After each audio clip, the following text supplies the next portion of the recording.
ดี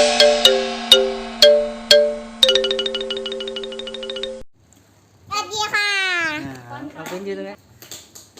สวัสดีค่ะวันนี้ฟินฟอนมารีวิวของเล่นเป็นของน้องฟอนจะเป็นรถกระดูกไดโนเสาร์โอ้ว้าวโอ้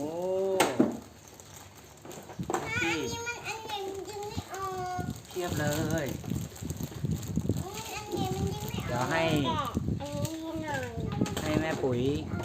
แกะให้นะครับต่อให้นะครับแล้วของน้องฟิล์มเป็นอะไรชื่อเป็นชุดไหนกล่องดูลูกเป็นโว้ที่ล้างจาน dishwasher เดี๋ยวเราจะมาประกอบก่อนนะครับแล้วก็จะมาเล่นกันบ๊ายบายบายบ๊ายบายโอ้โหไปนั่งประกอบ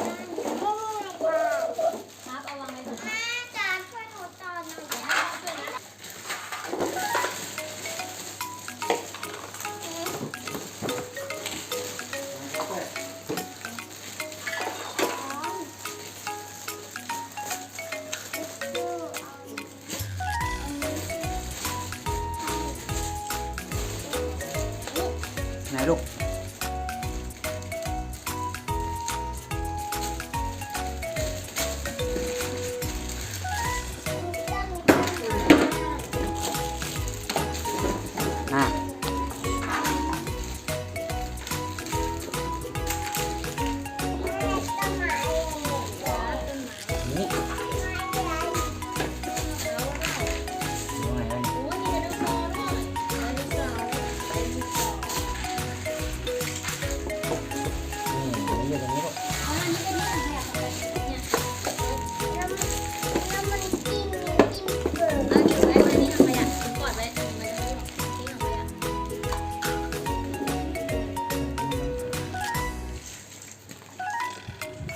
นี่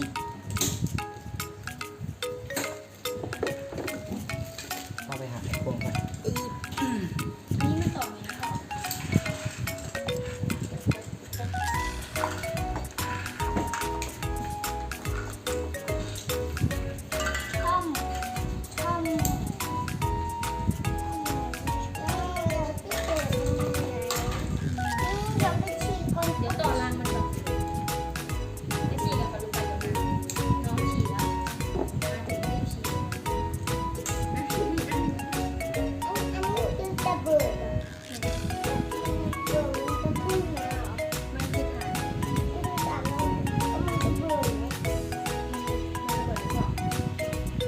เหรอถ้าเราต่อไม่ดีมันก็ระเบิดนะลูกเพราะฉะนั้นต้องให้ผู้ใหญ่ทำให้ถ้าเด็กทำมันอาจจะระเบิดได้ให้พ่อทำให้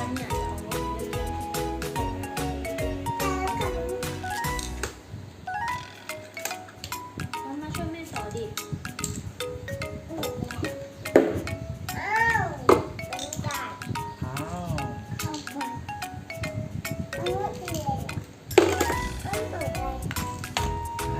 ตะกร้าของพี่ฟิล์ม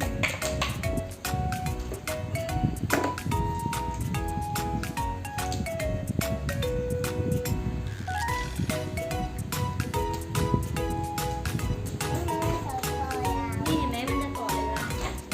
แล้วเอารถวิ่งมาเลยใช่ใส่วิ่งเลย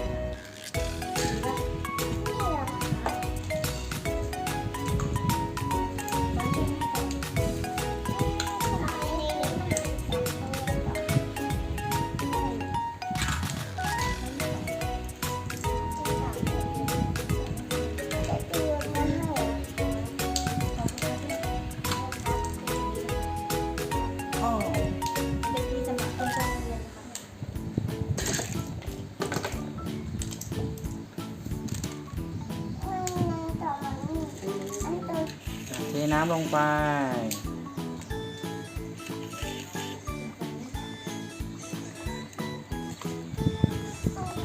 พอแล้วพอแล้วพอแล้วเดี๋ยวมันจะล้นเกินเดี๋ยวคอยดูดิเวลาปั๊มมันปั๊มแล้วน้ำตรงนี้มันก็จะล้นนะครับ ปั๊มไหน ปั๊มน้ำมันเยอะไปด้วยซ้ำเนี่ยเพราะว่าอ่างน้ำมันไม่น่าจะต้องใช้เยอะมันต้องขึ้นไปถ้ามันน้อยเดี๋ยวเราค่อยเติมเพิ่มก็ได้แต่ว่ามันต้อง แล้วติ๊กเกอร์พวกนี้คุณใส่เขาเอามาให้ติดเวลาติ๊กเกอร์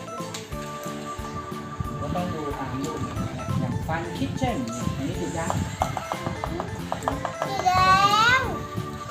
พอเห็นมันนี่ไง นี้จะอยู่ตรง นี่ใส่ถุงย่าง ชื่อได้ อันนี้มันก็จุ่มน้ำมันจะระเบิดไหม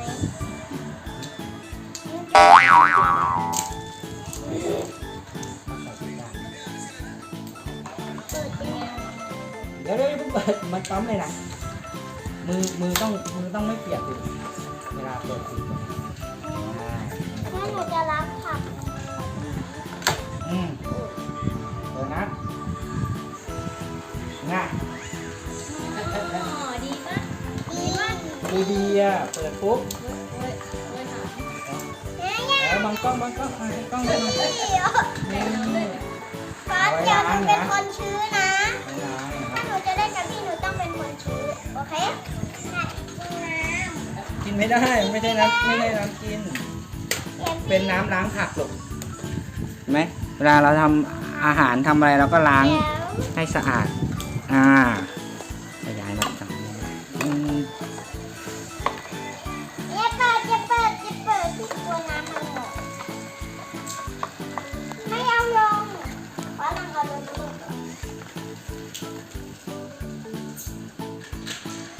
น้ำหยดแต่ต้องหาผ้ามาด้วย เอาผ้ามาเตรียมไว้ หรือไม่ก็ชิชชู่ดีไหมนี่ไงหยดตรงนี้หยดตรงนี้หยดตรงนี้หยดไปก่อน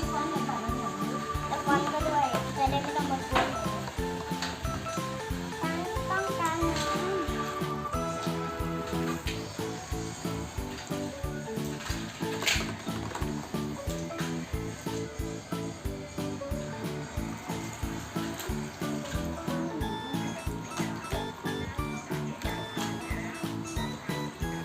นอก คอยด้านนี้แล้วล้าง เอา ที่ ไว้กัน อ้าว หรือว่ากัน ที่ปิดน้ำแล้วเล่นล้างแล้วเหรอผมพี่ต้องเช็ดนี่น่ารักคำล้าง ล้างจานเหรอครับขยันมากเลยครับ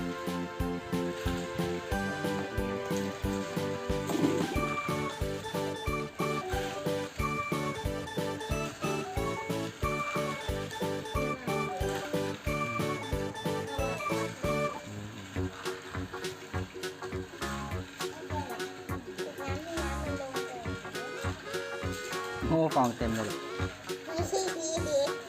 อืม นี่เราลองอยากให้น้ำมันโดน ครับ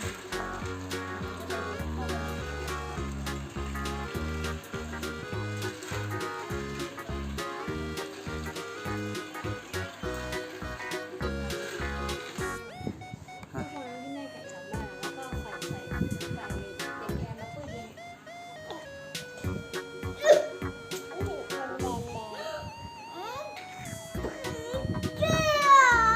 ถ้าสมมติแม่จะใช้องค์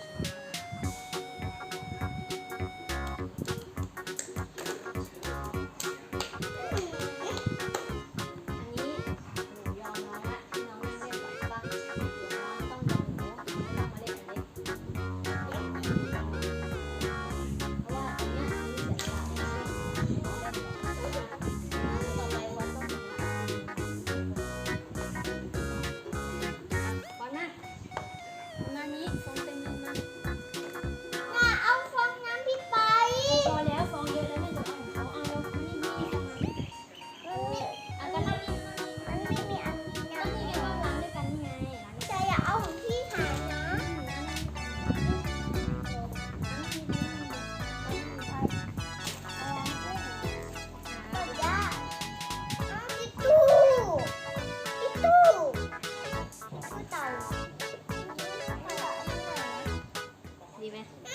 I love you.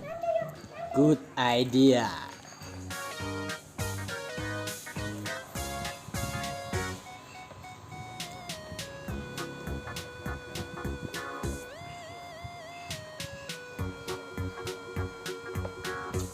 nice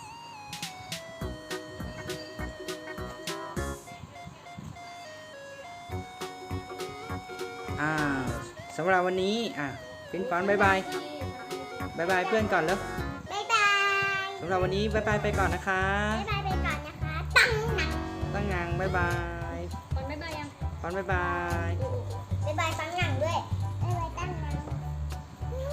ฝากเพื่อน ฝากเพื่อนๆกดติดตามกดแชร์กดแชร์กดซับสไครต์ด้วยนะคะบ๊ายบาย บายบายค่ะ หันไปนะจ๊ะโตขึ้นล้างให้แม่ด้วยนะจานอ่ะ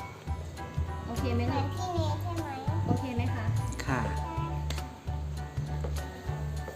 โอเคโอเค ฝากกดไลค์ กดติดตามช่องฟินฟอนด้วยนะคะ ขอบคุณนะคะ ขอบคุณครับ